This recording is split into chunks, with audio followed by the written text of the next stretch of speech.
Yo, my people, what's good? Today I'm going to be showing you guys how to make beats for Marnz Malone, who just dropped his brand new album, Saba, which is fire, by the way, so shout out to everyone involved in that project. I've actually produced for Marnz Malone myself before, so I thought, do you know what, why not? Let's do a little Marnz Malone breakdown. So yeah, man, without further ado, let's get straight into it. Alright, so what we're going to do is I'm going to preview the loop right now, and then I'm going to break it down for you, and then we're going to get into making some live drums. And by the way, just as a disclaimer, if I sound a bit ill, it's because I am. But yeah.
So yeah, I started off with a basic chord progression. All it is just three chords. It's a F minor to a D sharp major to a C sharp major, and then back up to the D sharp major, and then straight back up to the F minor.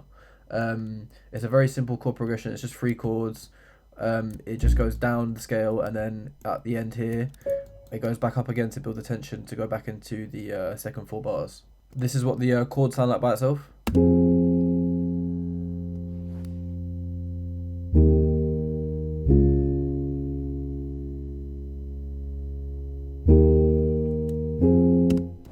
So yeah, very simple as you can see. The only thing I've done is I've just inverted the middle notes up one octave just to give the chords like a different voicing.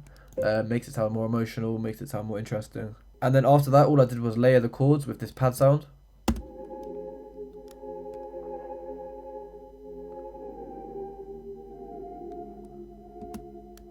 I just added that to make it sound a bit more airy, a bit more emotional, and just to fill out the chords a little bit to make it sound a bit. After that, I added this little accent sound from Sky Keys. All it is there in the background. You can barely hear it. It's just like a little bit of ear candy to make just to spice the melody up a little bit, make it a bit sound more interesting. So yeah, all I did after that was add these this sub bass, just following the root notes of the chord progression.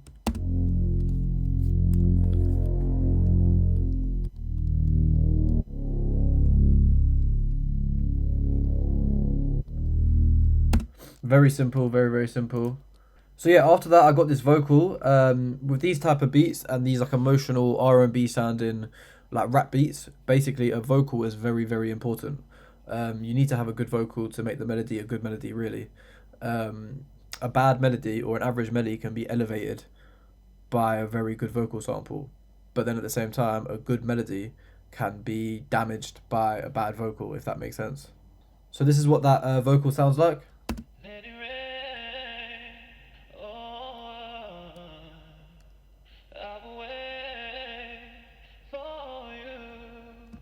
And basically what I've done here is for the intro, it's still affected, like it doesn't sound like, this is what it would sound like without any effects.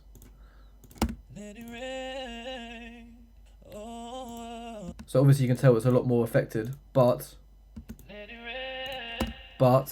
when it gets into the chorus section, I've added a second decimal, which I'll get into in the mixing section.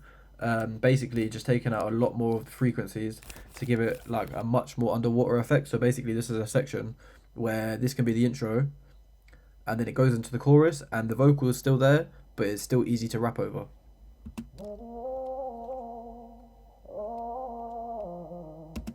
And basically if I didn't do that, it would mess the whole mix up. It would make it hard for the artist to rap on, simply because the vocal would be so overpowering. So yeah, after that, all I did was add this top line melody for a little breakdown section or a verse section or anything like that, just to give it a bit of a switch up and make it a bit more interesting. So this is what that sounds like. And I'll play it with the chords.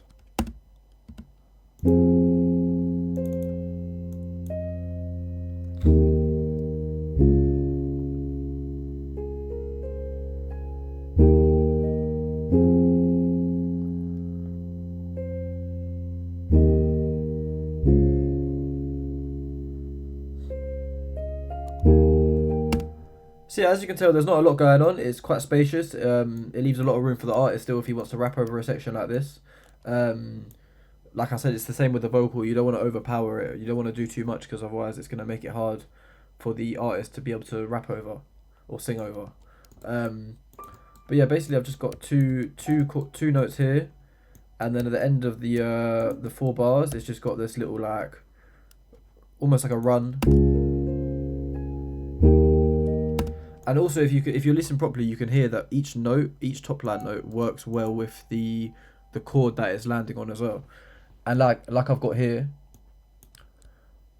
in this here, you can see because a chord goes here, I've delayed the note slightly to be played a little bit later, so it doesn't land straight on the chord. It's almost like a strum section. It gives it that nice emotional effect.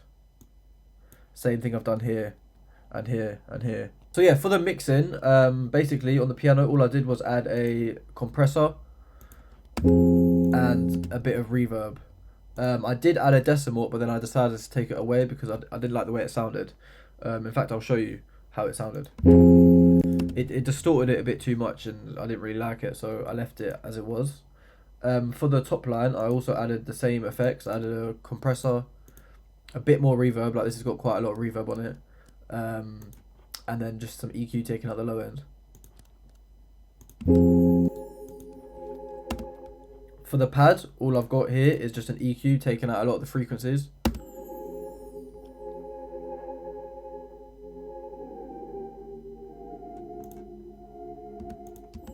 And for the vocal, I've got a compressor. I've got some decimalt. This is the decimalt that's on the intro. As you can see, it's taken out some frequencies, but it's not taken out a lot of the frequencies.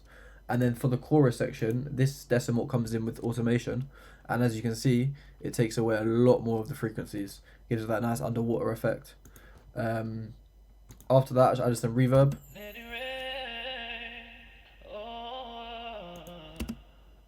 And then I just added some EQ, taking out a lot of the low ends, taking out some of the high ends, almost giving it that like radio preset effect. For the ear candy little synth thing from Sky Keys, I've added another decimalt, taking out a lot of the frequencies. This is what it sounded like without that. And then with. So basically it like tucks it in the mix a little bit better, puts it in the background, makes it more ear candy instead of having it as like a present sound. After that, I added the reverb. Quite a lot of wetness and a lot of decay on it as well, to again send it to the back of the mix. I added this super VHS, which basically gives it like a little retro effect. This is what it sounds like without it. And with it, it's a subtle effect, but you can hear it in the mix. It makes a difference. And then after that, just an EQ, taking out the low end, taking out some of the high end. Again, with this sound, I just wanted to send it to the back of the mix. It's just there for a bit of ear candy. And I've also got it panned to the right. And then finally for the sub bass, I'm just taking out some of the high end, and I'm also taking out some of like the super low end.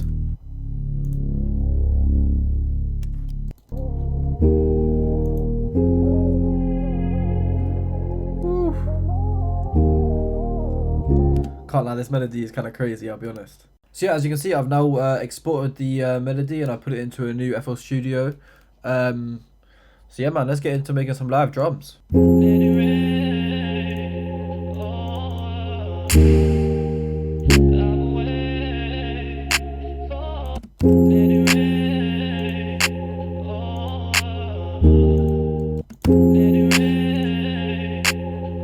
Just repeat that over.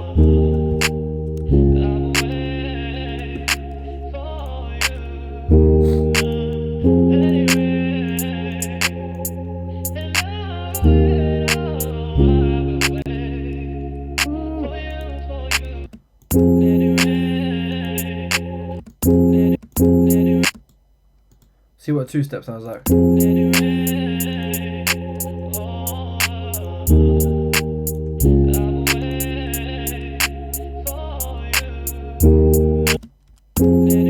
Ooh.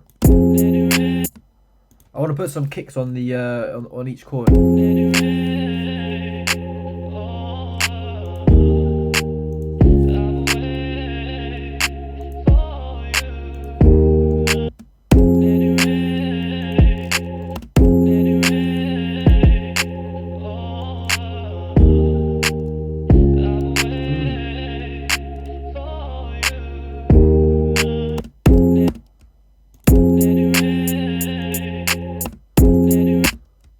Nice, but we need to spice up these hats a little bit. With these type of beats, you don't want to go too crazy on the hats though, that's the only thing. Because you want to be able to make the artist have a lot of room to work.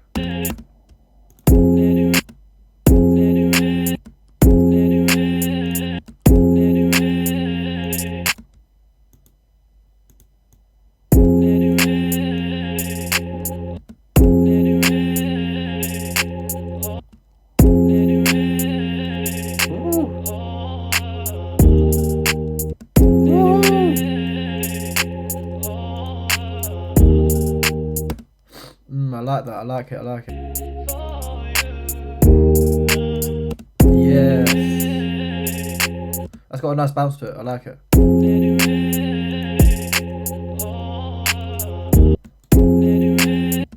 We need some snares. We need some snares.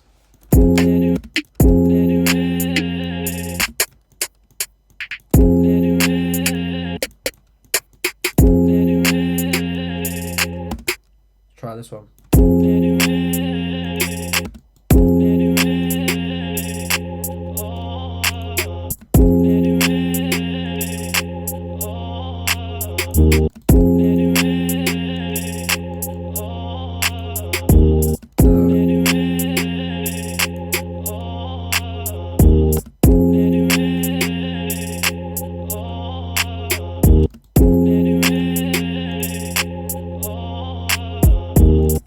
Nah, we need a little something here. Fuck you know, mate. Nah, I'm not liking that snare, you know.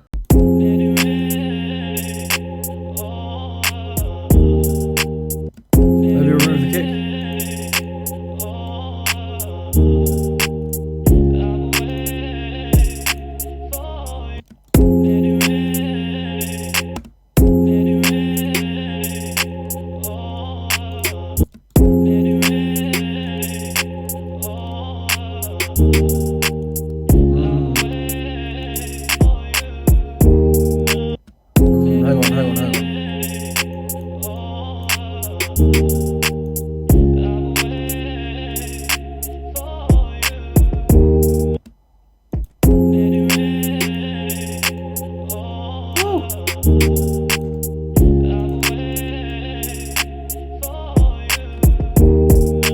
Oh yeah, yeah, that's the one.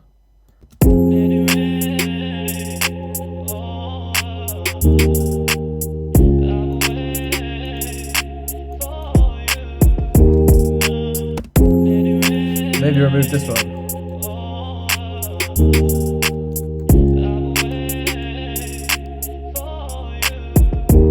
Yep.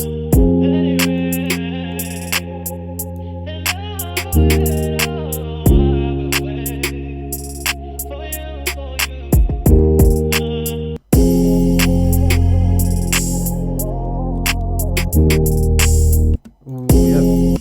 I always like to do that. I like to add open hats on every second snare or clap. I think it gives it like a nice bounce.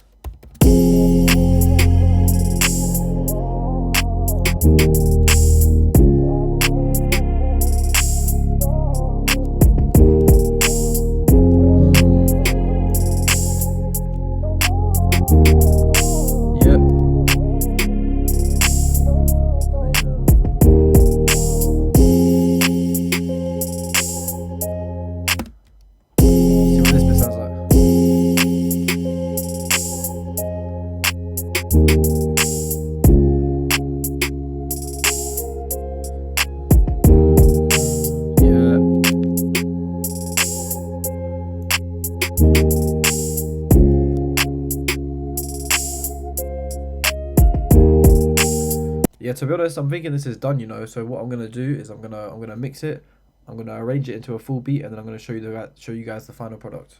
Yeah, man, thank you lot for watching. That's the full beat done. Like and subscribe, comment down below what else you want to see from me. But yeah, man, without further ado, this is the full beat.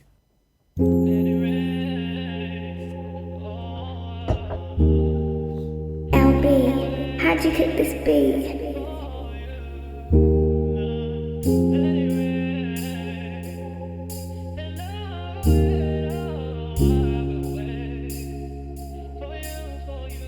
beat?